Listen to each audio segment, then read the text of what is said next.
Hello, my friends. My name is Amanda with Amanda Panda Projects, and today I am coming at you with the most cutest, adorablest, awesomest ombre mermaid tail that I made using a outline from Google and a surface that I got at the thrift store. It was a cute little rooster surface. Totally could have kept it as is, but of course I decided to paint over it. So make sure that you are subscribed to my channel or following the page so that you don't miss any of our cute videos coming up. Amanda Panda Projects. We would love to have you hang out crafting with me. So all I did, you guys, was I took some Waverly chalk paint. You could use acrylic, and I just did like a hodgepodge of different colors randomly all over this surface.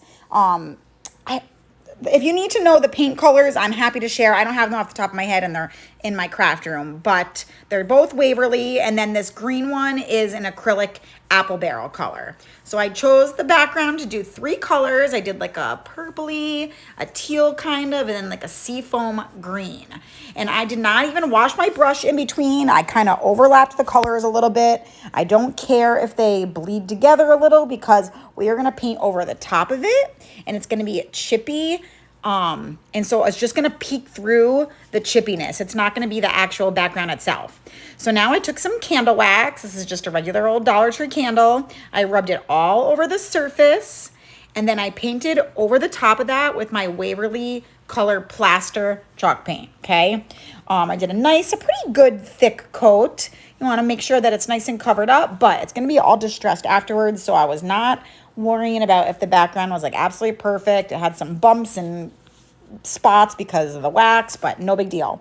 So I took my paint scraper. I like to use packing tape, which I'm going to use, but I just wanted to see if the paint scraper was going to give me a good chippy, and it just never gives me the look that I'm going for. So I think packing tape is a lot easier. It's foolproof. It's less messy.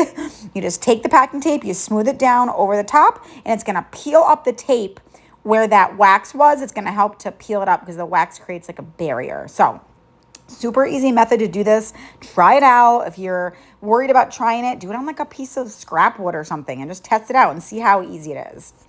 So I got this mermaid tail. Just Google mermaid tail outline on Google, and then I just sized it to the size of a piece of paper and cut it out and then traced it. I used like a green marker. You're not gonna see this because we are gonna cover it up. I'm gonna show you how, but I used a green marker just so I could see the outline. And now the ombre part. Ombre, you guys, you just need to practice. You just need to try it out, test it out, mess around with it. And I swear it's really not that hard, and it does not have to be perfect. So I do not wash my brush in between colors. I just wiped it off on the baby wipe there.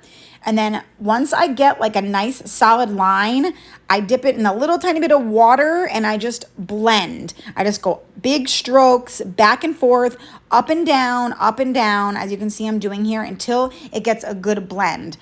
Perfection is overrated. Once it's good enough, just stop. Because when you keep going, you end up making it worse. And then once you try to go back over it with the other colors, it makes it even harder. If you're in the crafter party, we have a Zoom workshop showing exactly how I do my ombre technique. So if you were thinking about joining the crafter party, comment RSVP if you're on Facebook, and I'll automatically send you the link.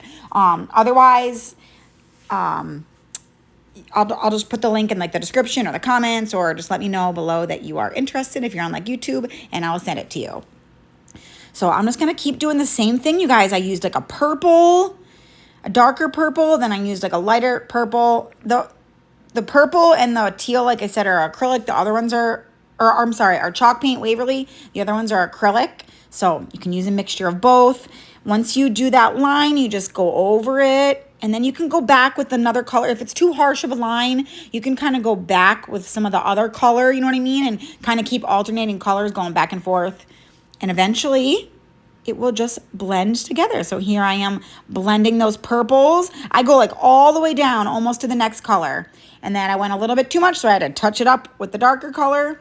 And then it was too much purple at the top. I wanted to break up that purple a little bit, so I used like a brighter blue color.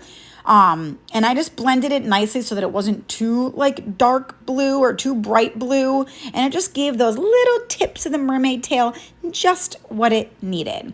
So now I dry it real good. And here is where it all starts to come together.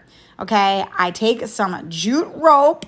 You can get this stuff at Dollar Tree. Mine's from Amazon because I needed like a larger roll of it for the birdhouse beehive project that I did. So I have this whole roll. But I just took and I went all along the outside edge of that mermaid tail. And it was just what it needed to bring this all together. So I go all along the edge here and I finish it up. Again, I say this a lot, but it doesn't have to be perfect. I just cut the edges there. And then I didn't plan on adding any type of words or anything to this, but the size of the surface was like a little bit too tall. So there was this big empty spot at the top. So I was like, you know what? It needs something up there. It needs something up there. So I tried some Scrabble tile. And then I was like, it needs something more. So I added a little bit of burlap in between or underneath each of the words, just so it didn't, I don't know, I can't explain it. It just looked like it was missing something when I had just the letters there. So the burlap I thought was just what I needed, and I spelled out life is a beach. Because it is. Life is a beach, man. It sure is. So I glued those down. I did the word beach kind of curved because I just liked it that way. I tried a few different ways. And there it is, all done. You guys, this is such a cute, fun craft. As you can tell, I have not moved on to fall yet. I am still in the summer mode. That is okay. I like to craft summer right up until the end of summer, and I just love this one. So let me know in the comments, what do you guys think of this adorable little ombre mermaid tail?